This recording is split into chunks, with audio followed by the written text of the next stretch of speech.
देवी और सज्जनों, बहनों और भाइयों, मैं चैनल सच आज का से आपको संबोधित हूं डॉक्टर सर्वदानंद आर्य। आज हम हरियाणा इलेक्शन संबंधी एक वीडियो डाल रहे हैं। हरियाणा विधानसभा चुनाव जो 2024 में होने वाला, एक थोड़ी सी छोटी सी भूमिका 1 मिनट की कि आपने अब तक जितने भी वीडियो हमारे इलेक्शन संबंधी देखे हैं तो हमने आपको बताया कि हम बड़े साइंटिफिक तरीके से इसका आंकलन करते हैं। जो सर्वे है हमारा, उसके कई बिंदु हैं। उन बिंदुओं की तो अब चर्चा करने की आवश्यकता नहीं, कई बार हर चैनल में हम कर चुके, हर वीडियो में हम कर चुके हैं। परंतु पहला है बेस लाइन, ये सर्वे होता है, ये हमारा प्री पोल सर्वे था। उसके बाद होता है मिड लाइन सर्वे, जो बीच में जो समय बीत रहा है, उम्मीदवार घोषित हो गए हैं, इलेक्शनियरिंग शुरू हो गई है, एजेंडा सामने आ गए हैं, घोषणा पत्र सामने हो गए हैं, लोगों ने अपना मन बनाना शुरू कर दिया किसको वोट देना। और तीसरा है and line. Base line, mid line and and line, ये 3 सर्वे के हिस्से। तो आज हम मिड लाइन सर्वे की आरंभ कर रहे हैं, क्योंकि हमने जो अपना बेस लाइन सर्वे दिया था उसमें आवाज जैसे उठ रही थी हर हलके से, उसके आधार पर आंकलन किया था कि 54 सीटें कांग्रेस आगे रहेगी और 11 सीटों पर भारतीय जनता पार्टी और 1 हिसार की सीट पर निर्दलीय आगे रहे। अब 24 सीटों को हम लोगों ने कंटेस्ट में डाल दिया था, क्योंकि उसमें बहुत सारी चीजें आंकलन करना संभव नहीं था। उम्मीदवारों की घोषणा नहीं हुई थी, मैदान में पार्टियां कैसे आएंगी, कौन रहेगा, कौन विड्रॉ करेगा, कौन नॉमिनेशन फाइल करेगा, ये सारी बातें इलेक्शन के साथ संबंधित। तो अब वो सब कुछ क्लियर है। अब हम मिड लाइन सर्वे पर हैं, बीच में खड़े हैं। इलेक्शन जो उसके आरंभ में है, आरंभ से हम बीच में आ गए, तो हम ये बता सकते हैं कि 24 सीटों पर कौन जीतेगा। आज हम 12 सीटों की बात करेंगे। पहली बात मैं आपको बता दूं कि हरियाणा की जनता की बुद्धिमत्ता के ऊपर कोई सर्वे करने वाला, कोई वीडियो डालने वाला संदेह न करे। बहुत बुद्धिमान जनता है, विवेकशील फैसला होगा। बिल्कुल बिल्कुल बिल्कुल कोई हंग असेंबली नाम की वस्तु नहीं होगी। कोई नेता पद के पीछे जो लड़ाई के बड़े बड़े मैं वीडियो देखता हूं कि फलां महिला नेता ने उसको नकार दिया, उसमें तो पढ़िए, सब ओपिनियन मेकर्स हैं, याद रखिए। परंतु हरियाणा की तो जनता पहले ही मैं कह चुका हूं बड़ी विवेकशील और बुद्धिमान है, फैसला कर चुकी है किसको जिताना, किसको भेजना। याद रखिए, या कांग्रेस है या भाजपा, इन दोनों में एक पर मोहर लगेगी और भयंकर मोहर लगेगी। ये छोटा मोटा इलेक्शन नहीं है। जैसे एक बार चौधरी देवीलाल जीते थे, लहर थी बड़ी जबरदस्त, इंदिरा गांधी जी की मृत्यु के बाद एक बार फिर कांग्रेस की लहर थी, उसी प्रकार का काम है। या कांग्रेस या बीजेपी, कुछ निर्दलीय हो सकते हैं, क्योंकि निर्दलीय हर बार आ जाते हैं, संख्या 4 या 5। चाहे बहुत क्लोज कंटेस्ट हो, चाहे वाइड ओपन कंटेस्ट हो, पता लग रहा हो कौन जीत रहा है, उसके बावजूद निर्दलीय आते हैं। सो उनको आप नकार नहीं सकते। यस, कुछ पार्टियां आई हैं, उनका उद्देश्य वोट काटने का है, तो ये वोट कटवा पार्टियों का सफाया होगा। ये आप देखेंगे 8 अक्टूबर को जब आपका रिजल्ट आएगा, तो इन वोट कटवा पार्टियों का बिल्कुल सफाया हो जाएगा। और मैं नहीं समझता कि हरियाणा की जनता इनको मुंह लगाने वाली। खैर, प्रयास करना तो हर एक की बस की बात है। तो हम पहले ही अपने फर्स्ट राउंड प्री पोल में कह चुके हैं कि कांग्रेस का एज 54 पर है, बीजेपी का एज 11 पर है, एक इंडिपेंडेंट, क्लोज कंटेस्ट 24। उन 24 में से आज हम 12 सीटों की चर्चा कर लेते हैं। सबसे पहले हम चर्चा करेंगे फरीदाबाद। फरीदाबाद शहर की सीट को हमने क्लोज कंटेस्ट में रखा था, और इसमें जो उम्मीदवार हैं वो हैं विपुल गोयल जी भारतीय जनता पार्टी की तरफ से, लाखन सिंगला जी कांग्रेस की तरफ से। क्लोज कंटेस्ट है, परंतु मैं समझता हूं विपुल गोयल भारी रहेंगे, जीत सकते हैं। आइए फरीदाबाद क्षेत्र में बड़खल की सीट पर, पंजाबी बाउल सीट है, पंजाबी को देने की बात चर्चा हो रही थी, नहीं दिया, अलग बात है, ये पार्टियों का अपना फैसला है।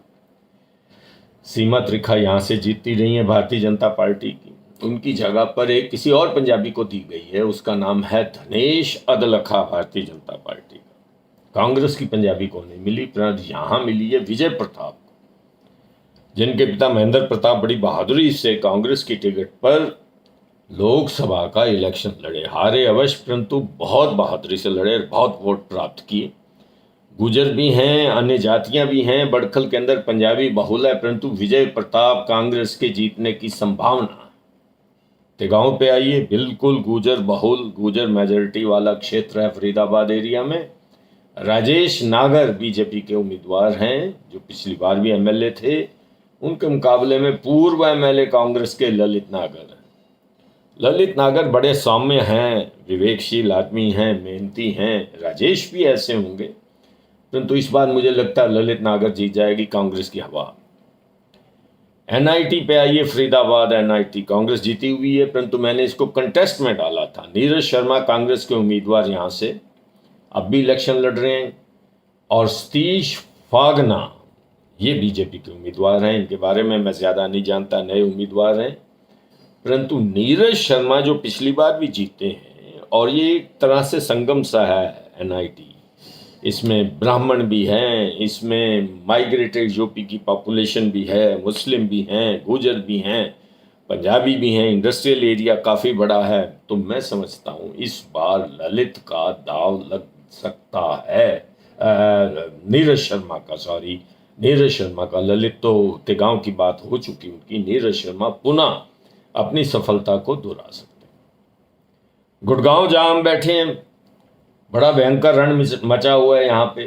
मुकेश शर्मा भारतीय जनता पार्टी के, बिल्कुल सारे नए उम्मीदवार। पिछले सिंगला साहब जो जीते थे उनको नहीं दिया गया, और कांग्रेस से भी एक जवान आया, मोहित ग्रोवर, पंजाबी कम्युनिटी का है। 1,34,000 पंजाबी वोट हैं, सबसे ज़्यादा वोट कम्युनिटी वाइज उनके हैं। और कांग्रेस के जो वोट हैं, यानी जाटों के भी वोट हैं, यहाँ दलित मतदाताओं के भी हैं, और जो माइग्रेटेड पॉपुलेशन है यहाँ पे, यूपी के लोग और झारखंड के लोग और छत्तीसगढ़ के लोग, राजस्थान के लोग जो यहाँ काम की तलाश में आते हैं, उनमें से काफ़ी कुछ यहाँ बस गए हैं, और उनके सारे ही गुड़गांव चलता है। ये भी बात सच्ची मैं आपको बता दूं, तो उनके भी वोट हैं। और इसी तरह से यादवों की भी अच्छी भारी संख्या है यहाँ पे, तकरीबन 34-35 हज़ार वोट बताए जाते हैं। मुसलमानों की भी अच्छी संख्या है, 16-17 हज़ार शहर के अंदर वोट बताए जाते हैं। मोहित ग्रोवर जीतेगा, सीधी सी बात है, उसका एज दिख रहा है, क्योंकि एक वहाँ पे और उम्मीदवार हैं जिनको टिकट नहीं मिली। नवीन काफ़ी दिनों से काम कर रहे थे, भारतीय जनता पार्टी ने नवीन गोयल को टिकट नहीं दी, निर्दलीय लड़ रहे हैं और मुकेश के वोटों का नुकसान कर रहे हैं। अब बादशाहपुर में आइए, देखिए एक महारथी लड़ रहे हैं, नरबीर सिंह, उनके मुकाबले में वर्धन यादव। जहां नरबीर सिंह को महारत हासिल है, वर्धन यादव के साथ यौवन है, काम करने की क्षमता है, लोगों में उन्होंने अपना प्रभाव बनाया है, दोनों का मुकाबला है। परंतु मैं मानता हूं वर्धन बहुत आगे हैं और हो भी सकते हैं, परंतु नरबीर को हल्का लेना इस हल्के में मुश्किल बात होगी। नरबीर सिंह भारतीय जनता पार्टी के उम्मीदवार। सोना में तेजपाल तंवर, पिछले इलेक्शन में उनको टिकट नहीं दी गई, अब फिर दी गई है। वो आए हैं, पहले एक बार एमएलए रह चुके हैं। और उनके मुकाबले में रोहतास खटाना कांग्रेस के, गुजर इलाका है ये, मुस्लिम का और गुजर का बहुतायत, बाकी सब जातियां वहाँ पर हैं। शहर के अंदर ब्राह्मण भी हैं, पंजाबी भी हैं, वैश्य भी हैं, और पिछड़े भी हैं, दलित भी हैं, सब हैं। परंतु यादव भी बहुत थोड़ी संख्या में हैं, परंतु हैं वहाँ पे। सोना में इस बार यदि गुजर बट गए, दोनों गुजर उम्मीदवार वोट अपने अपने पक्ष में कर गए कुछ, और मुसलमानों का, वैसे मुसलमानों का एक उम्मीदवार खड़ा होता है हर साल, इस बार भी खड़ा जावे, परंतु यदि वो रोहतास खटाना को वेट अपना वजन पीछे लगा देते हैं तो रोहतास खटाना का एज हो जाएगा। बहुत बार इलेक्शन लड़े हैं, जीते कभी नहीं, शायद इस बार जीत जाएं। रिवाड़ी में लक्ष्मण यादव को आप रोहतक के कोसली से लाकर यहां टिकट दे रहे हैं। यादव बहुल सीट है, इसमें कोई शक नहीं है, परंतु चिरंजीव राव पिछली बार भी जीते थे, उनके पिता, और चिरंजीव राव 7 बार उस जगह से जीत चुके हैं, पुश्तैनी सीट है। चिरंजीव राव बड़ा पॉपुलर नौजवान है, यूथ कांग्रेस का प्रेसिडेंट भी रह चुका है हरियाणा का, जीतेगा। थोड़े वोट ज्यादा वोट मुझे नहीं पता, परंतु चिरंजीव राव आगे रहेगा। अब भिवानी में आ जाइए। भिवानी में घनश्याम सराफ हैं, एंटी इनकम्बेंसी है उनके खिलाफ थोड़ी बहुत, 2 बार पिछली बार विधायक रहे हैं, 10 सालों से विधायक हैं, सराफ हैं। उनके मुकाबले में कांग्रेस ने कैंडिडेट नहीं खड़ा किया, सीपीएम को, यानी ये इंडिया गठबंधन का कैंडिडेट है ओम प्रकाश, वो लड़ रहे हैं।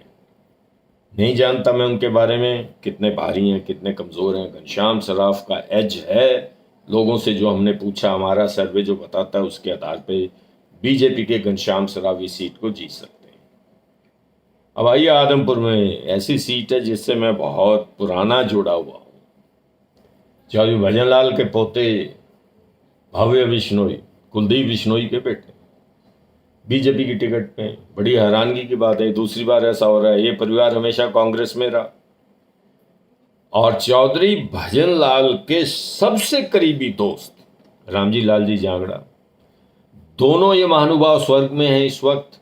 उनके भतीजे चंद्र प्रकाश जांगड़ा, चौधरी भजनलाल जी ने ही इनकी सहायता भी की थी, और जब वो मुख्यमंत्री थे पहली बार तो इनको उन्होंने SCS में सिलेक्शन भी हुआ। वैसे बड़ा विद्वान आदमी है चंद्र प्रकाश जांगड़ा, मेरा स्टूडेंट है, दयानंद कॉलेज में पढ़कर गया, मैं जानता हूँ। IAS बने बाद में, अब IAS से रिटायरमेंट ले ली, कांग्रेस की टिकट पर लड़ रहे हैं। जांगड़ा वोटों की कमी नहीं है, वहां पिछड़े वोटों का भी बहुत बड़ा जमावड़ा है। और मैं समझता हूं कि यदि ये 7 वाली सीट नलवा पे लड़ते तो इनकी राह बड़ी आसान रहती। आदमपुर में यद्यपि जाट वोटर ज्यादा है, और यद्यपि उन्होंने पिछले लोकसभा इलेक्शन सेगमेंट में बढ़त दी है कांग्रेस को, ये एक पॉइंट माना जाता है चंद्र प्रकाश जांगड़ा के हक में, परंतु वहां रौला मच गया। स्थानीय है, बाहर का। चंद्र प्रकाश जांगड़ा और उसका परिवार यदि आदमपुर के लिए बाहर का, तो बड़ी हैरानगी की बात है, ये मुझे नहीं समझ आती। चौधरी भजनलाल पंडित रामजी लाल के सिवाय कुछ नहीं थे, पंडित रामजी लाल चौधरी भजनलाल जी के सिवाय कुछ नहीं, परंतु चौधरी भजनलाल ने वहाँ जाट हों, बिश्नोई हों, अन्य जातियाँ, उनका बड़ा काम किया, उनका एहसान है।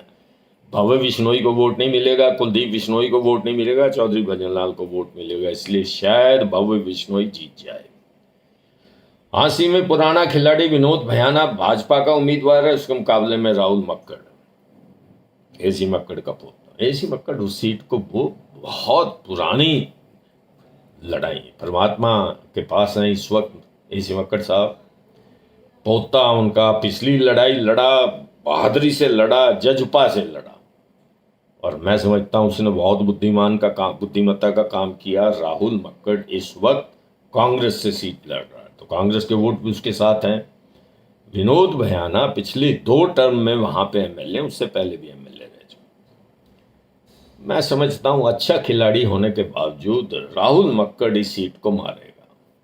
और अंतिम 12वीं सीट है देवेंद्र बबली की, मुझे बताने की जरूरत नहीं है। देवेंद्र बबली टोहाना से, ये भी JJP के उम्मीदवार थे, बड़ी आलोचना में रहे। इनके मुकाबले में परमवीर सिंह है, और परमवीर सिंह भी पुराने खिलाड़ी हैं। इनका सारा परिवार जो है वो सब जानते हैं इनके पिता को, और परमवीर के काम को भी जानते हैं, ये खुद भी विधायक रह चुके हैं। देवेंद्र बबली वहां सरपंचों से भिड़ चुके हैं, आलोचना के शिकार। देहात जो लगता है टोहाना से देवेंद्र बबली को वहां से वोट मिलेगा। मुझे तो हैरानगी कि उनको बीजेपी ने टिकट ही क्यों दिया। जजपा के 1-2 आदमियों को टिकट मिला, और वो बीजेपी के पास क्या उम्मीदवार नहीं थे। टोहाना में बीजेपी की अच्छी वाली साख थी, वहां पे इनका एक बार MLA भी जीते हैं इनके अपने कैंडिडेट, और वो अध्यक्ष भी रहे हैं भारतीय जनता पार्टी के। परंतु एनीवे ये इनकी अपनी सोच है, परमवीर सिंह जीतेगा। तो इन 12 सीटों में मैं ये कह रहा हूं 8 सीटें कांग्रेस के पक्ष में जाती नजर आ रही हैं, 4 भारतीय जनता पार्टी के पक्ष में जाती नजर आ रही। अब प्री पोल सर्वे में जो हमने बेस लाइन सर्वे किया था, उसमें इन सीटों की संख्या जोड़ते हैं तो टोटल सीटें बैठती हैं 78, सिर्फ 12 सीटें बच गई जो अगले वीडियो में हम प्रस्तुत करेंगे, और उसके बाद 90 की 90 सीटों का विश्लेषण आपके पास आ जाएगा। और जब रिजल्ट आना होगा तो उससे 2-4-5 दिन पहले हम आपको एंड लाइन सर्वे भी बताएंगे, क्योंकि जो चेंजेस आनी है वो आ जाएंगी। 78 सीटों में से कांग्रेस 62 पर आ गई, बीजेपी 15 पर आ गए, इंडिपेंडेंट 1 पर। तो आप ये मान लीजिए तूफान आ रहा है, बाढ़ आ रही है, इस बाढ़ को आप नकार नहीं सकते, अपनी बातों से लोगों को भ्रमित नहीं कर सकते, कांग्रेस के विजय रथ को रोक नहीं सकते। हम निष्पक्ष भाव से कह रहे हैं, कांग्रेस के पक्ष में भी नहीं कह रहे और बीजेपी के पक्ष में भी कहने का कोई अर्थ ही नहीं। बीजेपी एंटी इनकम्बेंसी को भोगेगी और बीजेपी के चीफ मिनिस्टर को बदलना एक बहुत बड़ा महत्वपूर्ण फैक्टर होगा। और जो इश्यूज हैं जवान के, किसान के, पहलवान के, वो नहीं छोड़ेंगे इनका पीछा। और कांग्रेस को इन सब चीज़ों का फायदा मिल रहा है। देखिए, इनके सबसे प्रमुख नेता राहुल गांधी अमेरिका जाते हैं और वहाँ एक लड़के से मिलते हैं। करनाल के ज़िले का एक गांव है, वहाँ एक बच्चे से मिलते हैं जो डंकी रूट से यानी गलत तरीके से प्रवास कर रहा, वहाँ एक्सीडेंट हो गया उसका। बहुत इश्यूज़ हैं, जो प्रवासी वहाँ पर हैं और रेगुलर वैलिड उनका एडमिशन नहीं हुआ यूनाइटेड स्टेट्स में। वादा करके आया कि मैं तुम्हारे घर में जाकर तुम्हारी माँ से कहूँगा। देखिए, प्रसिद्धि तो मिलती है, नेता तो है, देखिए प्रसिद्धि मिलेगी, अखबार भी पहुँचेंगे, मीडिया सारा पहुँचेगा, कैमरे पहुँचेंगे, बातें होंगी, परंतु मन में अरमान देखिए। सुबह 5:30 बजे जिसको दिया वादा उसको पूरा करने के लिए दिल्ली से चल कर आया। क्या हरियाणा की जनता इस बात को भूल जाएगी? बाकी इश्यूज भी हैं, अगले में हम 12 अन्य सीटों की चर्चा करेंगे। मैं समझता हूँ हम इस वीडियो को यहीं समाप्त कर रहे हैं, और यदि आपको ये पसंद है तो इसे सब्सक्राइब करिए। आपका बहुत बहुत धन्यवाद। इतना कहकर मैं